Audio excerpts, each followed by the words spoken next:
India 1 Foxtrot flight. On behalf of the People Republic of Indonesia, we extend a warm and respectful welcome as you enter Indonesian airspace.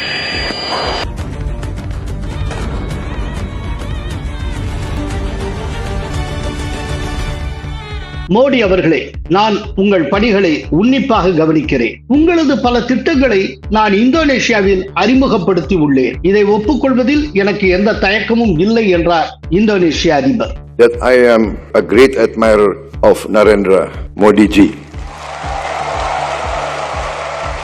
I copied many of his policies. BrahMos ஏவுகணைகளையும் Astra ஏவுகணைகளையும் விரைவிலேயே India இந்தோனேஷியாவுக்கு வழங்க இருக்கிறது. சீனாவால் ஏற்படக்கூடிய அச்சுறுத்தலுக்கு எதிராக இந்தியாவை Indonesia நிறுத்துகிறது. இங்க சீனாவுக்கு செக் வைக்கணும்னா அது இந்தியாவை வச்சுதான் முடியும். சம்ஸ்கிருத மொழிக்கும் தென்கிழக்கு ஆசியாவுக்கும் நிறைய தொடர்புகள் உண்டு. Our language, what, 50% from Sanskrit? Yeah.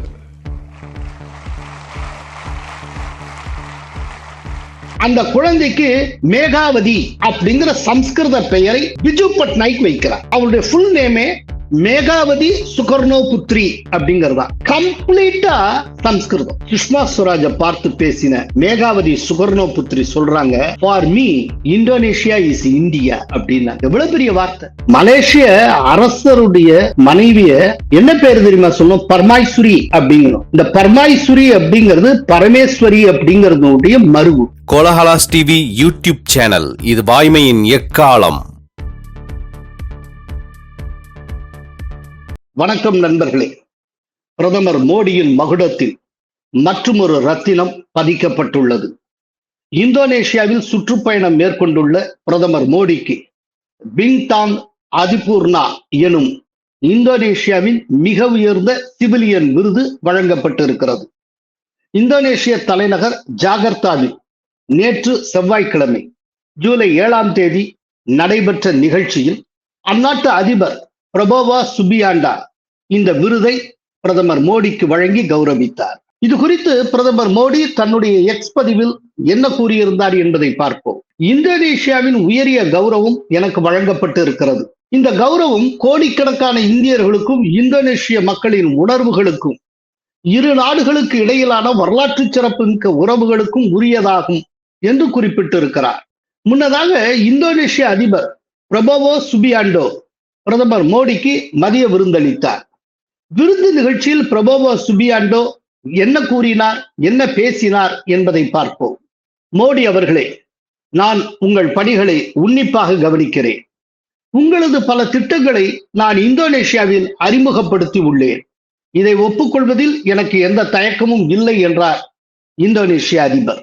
That I am an admirer, a great admirer of Narendra Modi ji.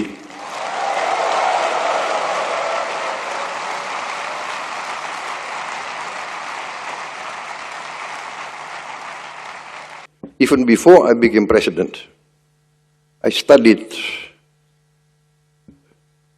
the policies of your Prime Minister.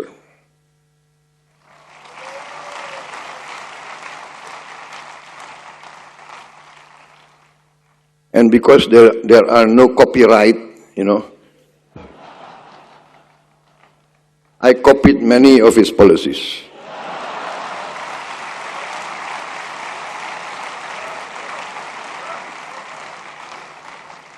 But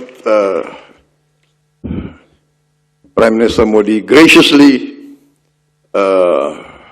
allowed me to copy his policies, so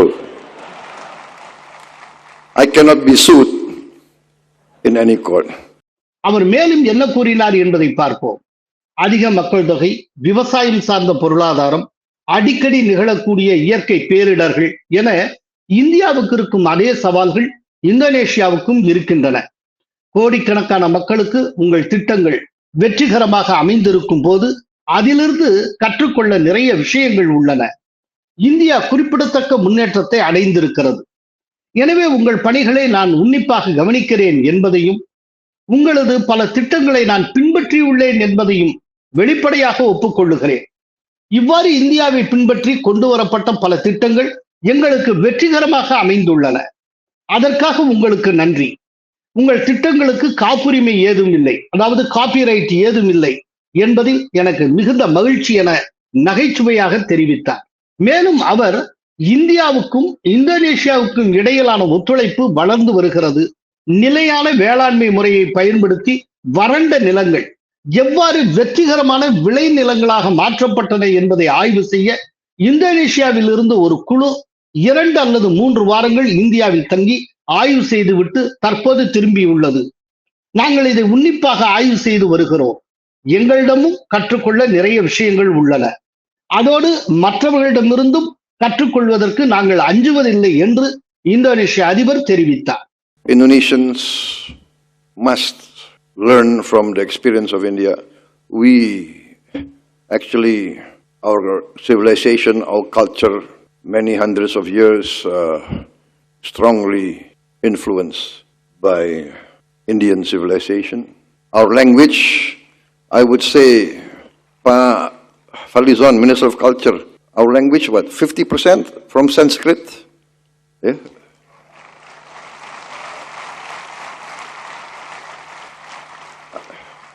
Many of our names are Sanskrit names. And therefore, there is this closeness, and we welcome more close cooperation. இந்த Indonesia அதிபர் சொல்லி இருக்கிறது ரொம்ப முக்கியமான விஷயம் என்னன்னா, இந்தியாவிடமிருந்து நாங்கள் நிறைய கற்றுக்கொண்டு இருக்கிறோம். உலகம் கற்றுக்கொள்வதற்கு நிறைய விஷயங்கள் இந்தியாவிடம் உள்ளன. அப்படி கற்றுக்கொண்டு அந்த விதமான விஷயங்களை அமல் செய்திருக்கிறோம் என்பதில் நாங்கள் பெருமை அடைகிறோம். அது வெளிப்படையாக சொல்வதில் நாங்கள் வெட்கப்படவில்லை என்று தெளிவாக சொல்லியிருக்கிறார். இதை மோடியை வைத்துக் கொண்டே அவர் சொல்லியிருக்கிறார். அதோடு மட்டுமல்ல, இந்த மோடியினுடைய இந்த விசிட்டினுடைய ஒரு பெரிய ஹைலைட் என்ன அப்படின்னா, பல்வேறு முக்கியமான ஒப்பந்தங்கள் கையெழுத்தாகி இருக்கின்றன. குறிப்பா ஏவுகணை கொள்முதல் ஒப்பந்தம். இது 5692 கோடிக்கு இரு நாட்டுக்கிடையில் கையெழுத்திடப்பட்டு இருக்கிறது. இந்தோனேஷியா இந்தியாவிடமிருந்து பிரம்மோஸ் மற்றும் அஸ்திரா ஆகிய ஏவுகணைகள் வாங்க உள்ளது. ஏன்னா இந்தோனேஷியாவுக்கு சீனாவிடமிருந்தும் ஒரு பெரிய அச்சுறுத்தல் இருக்கிறது. குறிப்பா தென்சீன கடல் சார்ந்து. ஏன்னா தென்சீன கடற்பகுதியில இந்தோனேஷியாவுக்கு சொந்தமான ஒரு சில பகுதிகளை தனக்கு சொந்தமானது என்று சீனா உரிமை கொண்டாடி வருகிறது. அதனால தற்காப்பு ரீதியாக, இராணுவ ரீதியாக தன்னை பலப்படுத்திக் கொள்ள வேண்டிய இடத்தில் இந்தோனேஷியா இருக்கிறது. எனவே அதற்கு தேவையான மிக முக்கியமான ஏவுகணைகளை இந்தியாவிடமிருந்து வாங்குவது என்று அந்த நாடு முடிவெடுத்து தற்போது ஒப்பந்தத்தில் கையெழுத்திட்டு இருக்கிறது. அந்த ஒப்பந்தப்படி 5692 கோடி மதிப்பிலான பிரம்மோஸ் ஏவுகணைகளையும் அஸ்த்ரா ஏவுகணைகளையும் விரைவிலேயே இந்தியா இந்தோனேஷியாவுக்கு வழங்க இருக்கிறது. அதோடு மட்டுமல்ல, ரொம்ப முக்கியமான இன்னொரு விஷயம் என்னன்னா, இந்திய தேர்தல்களில் பயன்படுத்தப்படுகிற எலக்ட்ரானிக் ஓட்டிங் மிஷின் EVM அதை இந்தோனேஷியா இந்தியாவிடமிருந்து வாங்க இருக்கிறது. ஏன்னா இந்தியால கிட்டத்தட்ட 140 கோடி மக்கள் வாழக்கூடிய ஒரு தேசம். மோரார்லஸ் 100 கோடி மக்கள் வாக்களிக்கிறார்கள். உலகத்திலேயே அதிக மக்கள் வாக்களிக்கக்கூடிய ஒரே தேசம் இந்தியா.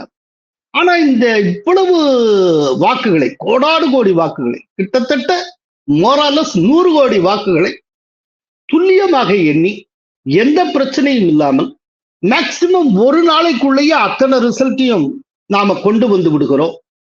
அதற்கு மிகப்பெரிய காரணமாக அமைந்திருப்பது எலக்ட்ரானிக் ஓட்டிங் மிஷின் என்கிற ஒரு தொழில்நுட்ப முறை, அந்த சிஸ்டம். இதை பல்வேறு நாடுகள் இப்போ ஃபாலோ பண்ண ஆரம்பிச்சிருக்காங்க. ஆல்ரெடி இந்தியாட்டேருந்து நேபாளம் எலக்ட்ரானிக் ஓட்டிங் மிஷினை விலைக்கு வாங்கி இருக்கு. அதே போல நமீபியா நம்மிடமிருந்து எலக்ட்ரானிக் ஓட்டிங் மிஷினை வாங்கி இருக்கு. அதே போல பூட்டான் தன்னுடைய எலெக்ஷனுக்கு நம்முடைய எலக்ட்ரானிக் ஓட்டிங் மிஷினை பயன்படுத்தி வருகிறது. இதுல நமீபியா தன்னுடைய நாடு முழுக்க சாதாரண ஒரு லோக்கல் பாடி செலெக்ஷன்ல இருந்து அதிபர் தேர்தல் வரைக்கும் அத்தனைக்கும் எலக்ட்ரானிக் ஓட்டிங் மிஷின்ஸ் இந்தியாவிடமிருந்து வாங்கப்பட்ட எலக்ட்ரானிக் ஓட்டிங் மிஷினை தான் பயன்படுத்துகிறது. அதோடு மட்டுமல்ல, இந்தியால இந்த EVM-ஓட லேட்டஸ்ட் வெர்ஷனா இருக்கு பாருங்க, அந்த எலக்ட்ரானிக் ஓட்டிங் மிஷினோடைய அட்டாச்சா வரக்கூடிய VVPAT, அந்த VVPAT-ஐயும் நமீபியா பயன்படுத்தி வருகிறது. இப்ப அந்த நமீபியாவின் வரிசையில இந்தோனேஷியா இணைந்து கொள்ள இருக்கிறது. நம்மிடமிருந்து எலக்ட்ரானிக் ஓட்டிங் மிஷினை அது விலைக்கு வாங்க இருக்கிறது. அதற்கான ஒப்பந்தம் கையெழுத்தாக இருக்கிறது.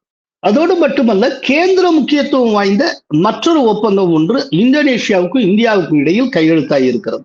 அது என்னன்னா, அந்தமான் நிக்கோபார்ல இருந்து ஜஸ்ட் ஒரு 100 நாட்டிக்கல் மைல்ஸ் தள்ளி இருக்கக்கூடிய சபங் என்கிற துறைமுகத்தை ஜாயிண்டா மேம்படுத்தக்கூடிய படி நம்மிடம் தரப்பட்டிருக்கிறது.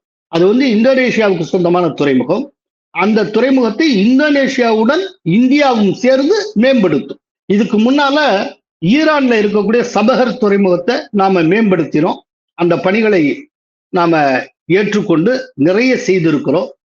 இப்போ ஈரான் வெர்சஸ் அமெரிக்கா கிளாஷ்னால அது அப்படியே கைவிடப்பட்ட நிலையில் இருக்கிறது. அந்த சபகர் துறைமுகங்கிறது ரொம்ப கேந்திர முக்கியத்துவம் வாய்ந்தது. ஏன்னா அது கிட்டத்தட்ட பலுச்சிஸ்தான் பக்கத்துல வரும். அந்த ஒரு துறைமுகத்துல நாம வேலை பார்க்கிறோம் அப்படிங்கறத ஒரு சாக்காக வைத்துக்கொண்டு பலுச்சிஸ்தானை இந்தியா வேவு பார்க்க ஒரு பெரிய வாய்ப்பு கிடைத்தது. ஆக்சுவலா அந்த சபகர் துறைமுகத்துல எப்போ இந்தியா என்டர் ஆச்சோ அதற்கு பின்னாலதான் பலுச்சிஸ்தான் பகுதியில பாகிஸ்தானுக்கு தலைவலிகள் அதிகமாகின. அதுக்கப்புறம் தான் ஆப்கான்ல இருக்கக்கூடிய தெரீக்கே தலிபான் திடீர்னு பலுச்சிஸ்தானுக்கு உள்ள போய் பாகிஸ்தானுடைய ராணுவ நிலைகளை தாக்க தொடங்கினார்கள். சோ பலூச்சில பாகிஸ்தானுக்கு எதிரான தாக்குதல்கள் அதிகரித்ததற்கும் அங்க இருக்கக்கூடிய சபகர் துறைமுகத்தை நாம டேக் ஓவர் பண்ணதுக்கும் ஒரு நெருக்கமான தொடர்பு உண்டு. பட் அது ரொம்ப விரிவான சப்ஜெக்ட், அது தனியா ஒரு நாள் சொல்றேன். பட் இங்க இருக்கக்கூடிய இந்த சபங் துறைமுகத்தினுடைய முக்கியத்துவம் என்ன அப்படின்னா, இது இந்துமா கடலுக்கும் இந்திய பெருங்கடலுக்கும் தென்சீன கடற்பகுதிக்கும் இடைப்பட்ட மலாக்கா ஸ்ட்ரைட் அப்படிங்கிற அந்த மலாக்கா நீரிணை அதை நோக்கி அமைந்திருக்கக்கூடிய துறைமுகம். தென்சீன கடற்பகுதி அப்படிங்கிறது ரொம்ப சர்ச்சைக்குரிய கடற்பகுதி. என்டையர் தென்சீன கடற்பகுதி முழுக்க சீனா தனக்கு சொந்தம் என்று உரிமை கொண்டாடுகிறது.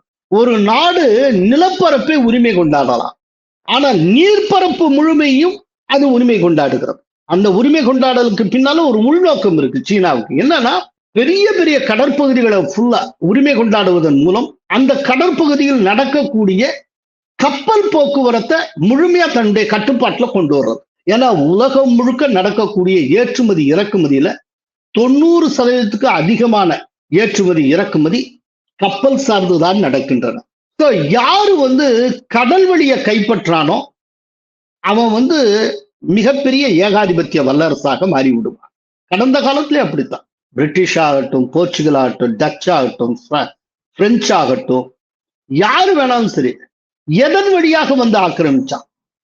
கடல் வழிதான். பட் அன்னைக்கு வானூர்திகள் பெருசா கிடையாது, அதனால கடல் வழியை பயன்படுத்தினான்னு சொல்லுவோம். அப்படி அல்ல. இன்றைக்குமே ஏற்றுமதி இறக்குமதியை பொறுத்தவரை சரக்கு போக்குவரத்துன்னு எடுத்துக்கிட்டீங்கன்னா மோர் தென் 90% கப்பல் வழியாகத்தான் நடக்கின்றன. சோ நீங்க இந்த காலத்துல எப்படின்னா நாட்டை முற்றுகையிடணுங்கிற அவசியம் இல்லை. சரக்க முற்றுகையிட்டால் போதும், ஒரு நாட்டை நீங்க டிக்டேட் பண்ணிடலாம். இது நவகாலனிய ஒரு காலகட்டம்.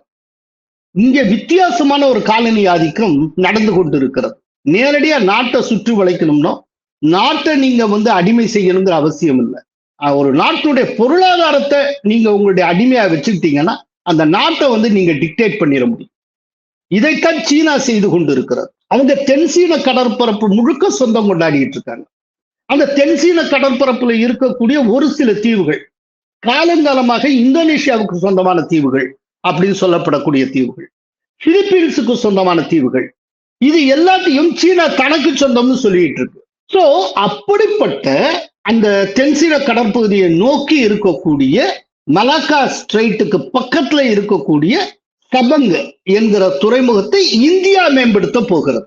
அப்படின்னா இதனுடைய ஆழ்ந்த பொருள் என்ன அப்படின்னா, ஜஸ்ட் துறைமுகத்தை மேம்படுத்துறது மட்டுமல்ல, சீனாவால் ஏற்படக்கூடிய அச்சுறுத்தலுக்கு எதிராக இந்தியாவை இந்தோனேஷியா நிறுத்துகிறது.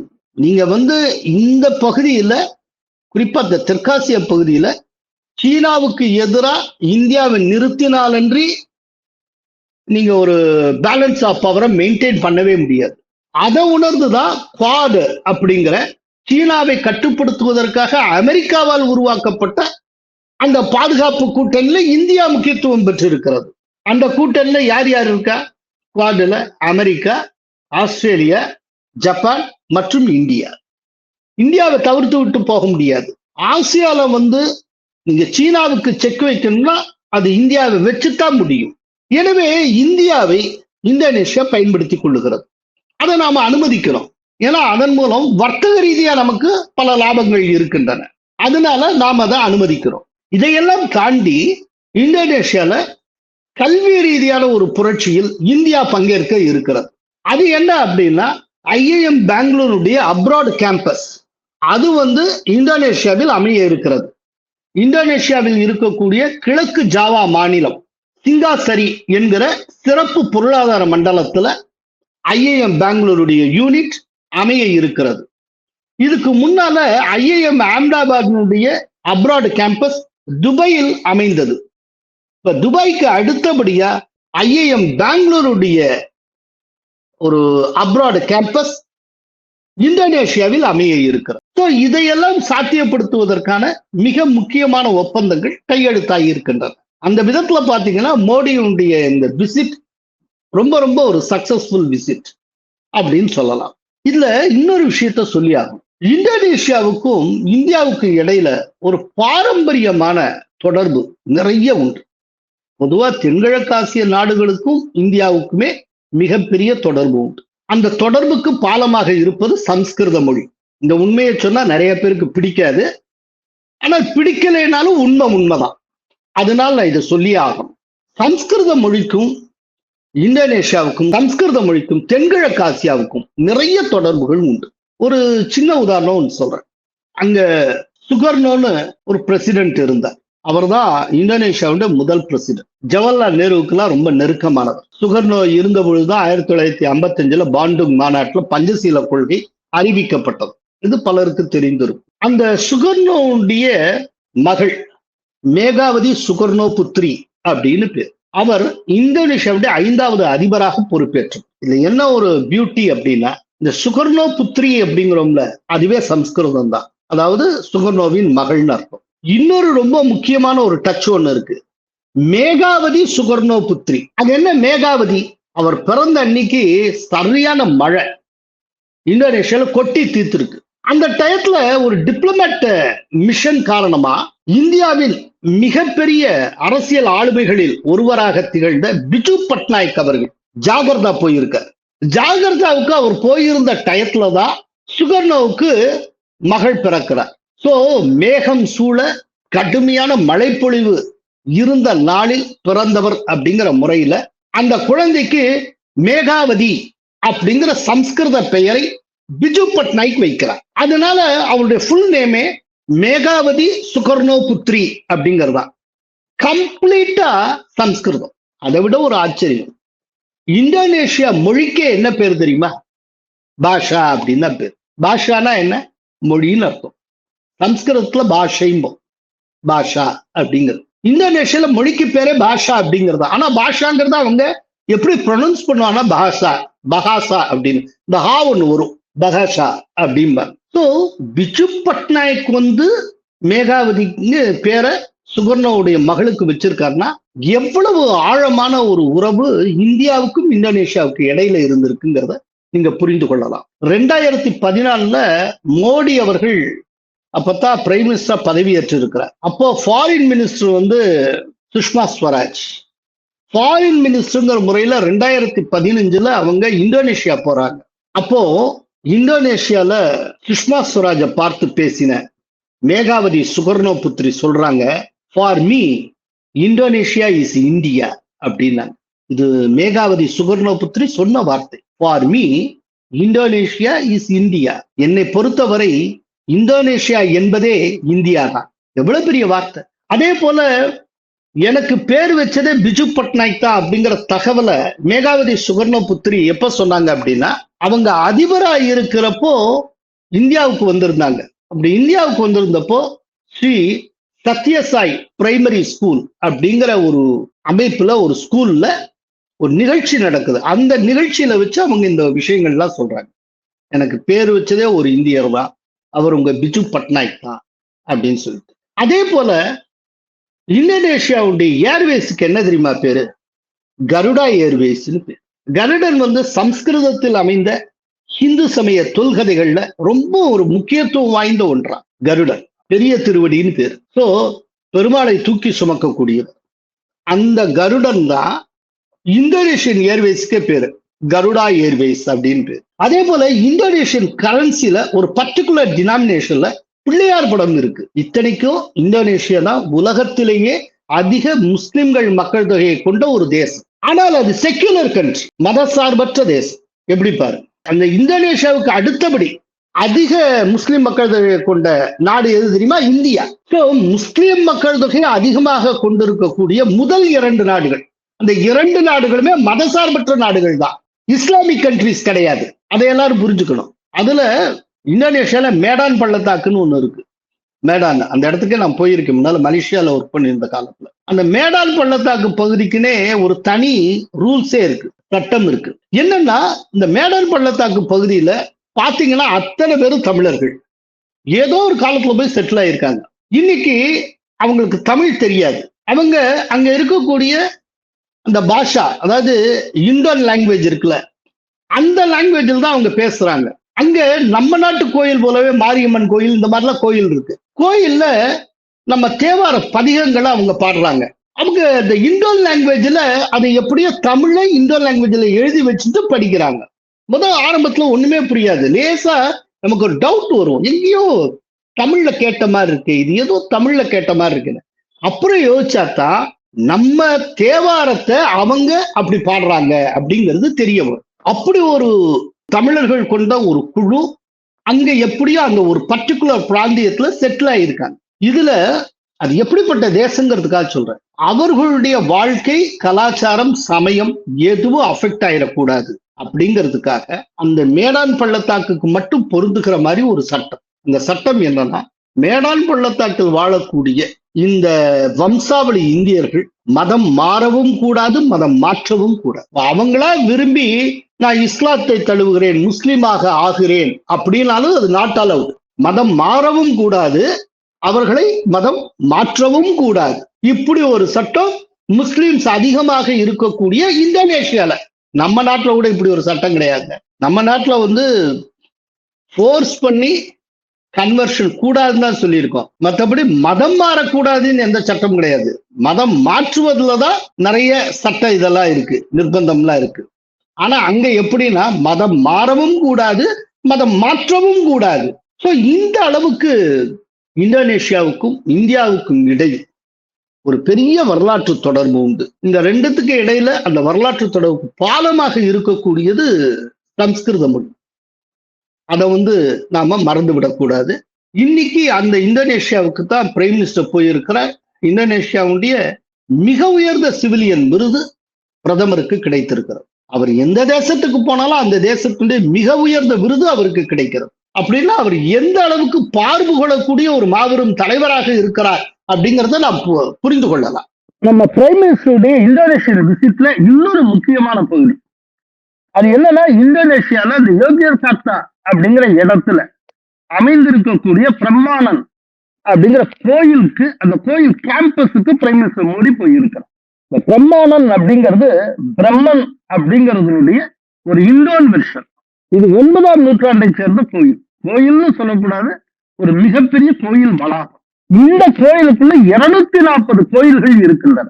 இந்த பிரம்மானன் கோயிலுடைய மிக முக்கியமான விஷயமே என்னன்னா, சிவா, விஷ்ணு, பிரம்மா இந்த திரிமூர்த்திகளுக்கு உண்டான கோயில்கள் தான். அப்படிங்கிறப்போ ஹிந்துயிசம் எந்த அளவுக்கு அங்க ஆழமாக வேரூன்றி இருக்கிறது அப்படிங்கிறத நீங்க பாத்துக்கலாம். ஒரு காலத்துல ஹிந்துயிசம் தான் அங்க ஃபுல்லா இருந்திருக்கு. அதற்கு பிறகு அது மதம் மாறி இருக்கிறது. இன்னைக்கு அந்த ஹிந்து ஸ்ட்ரக்சர்ஸ் அப்படியே இருக்கு. அதுலயும் இப்ப பிரைம் மினிஸ்டர் விசிட் பண்ற அந்த பிரம்மானன் டெம்பிள் கேம்பஸ் யுனெஸ்கோனால ஹெரிட்டேஜ் சைட்டாக அறிவிக்கப்பட்டிருக்கிறது. வரலாற்று ரீதியாக, கலாச்சார ரீதியாக, மொழி ரீதியாக இந்தியா எந்த அளவுக்கு இந்தோனேஷியாவுடன் இணைக்கப்பட்டிருக்கிறது அப்படிங்கிறத நீங்க புரிந்து கொள்ளலாம்.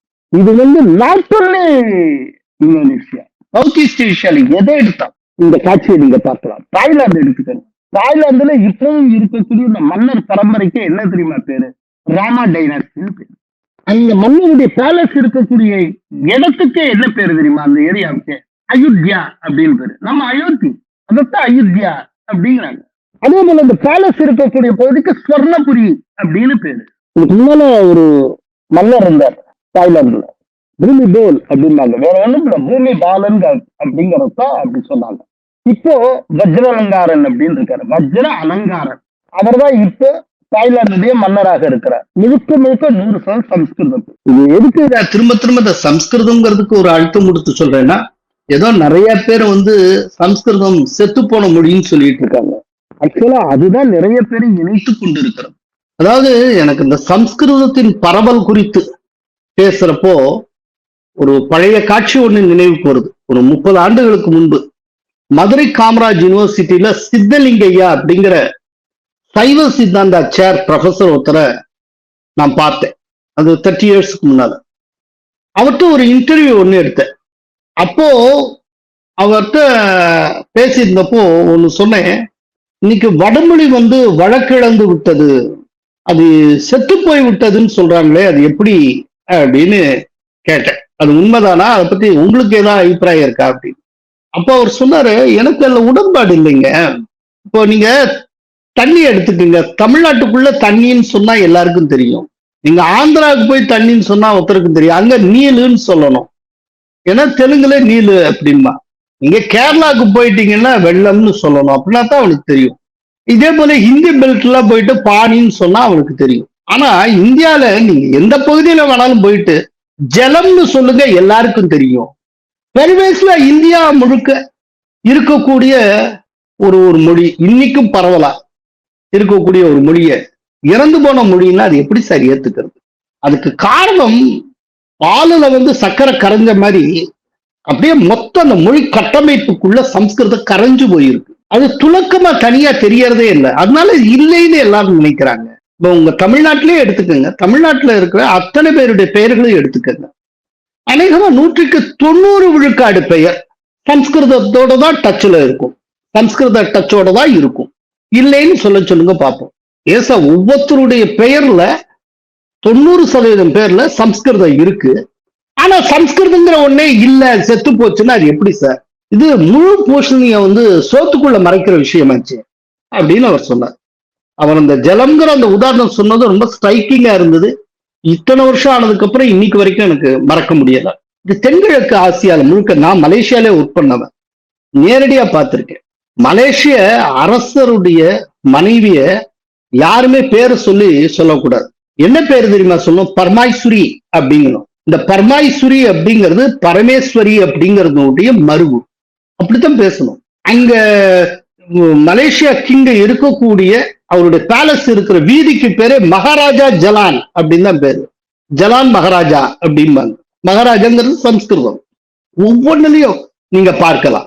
சம்ஸ்கிருத தாக்கத்தை நீங்க உணரணும்னா தென்கிழக்கு ஆசியா தயவு செய்து ஒரு ட்ரிப் அடிச்சுட்டு வாங்க. கம்போடியாக்கெல்லாம் போய் பாருங்க, தெரியும் அது எப்படி இருந்ததுங்கிறது தெரியும். இங்க உட்காந்துட்டு சும்மா கிணத்து கவலையா இருந்துட்டு பேசிட்டு இருக்க கூடாது.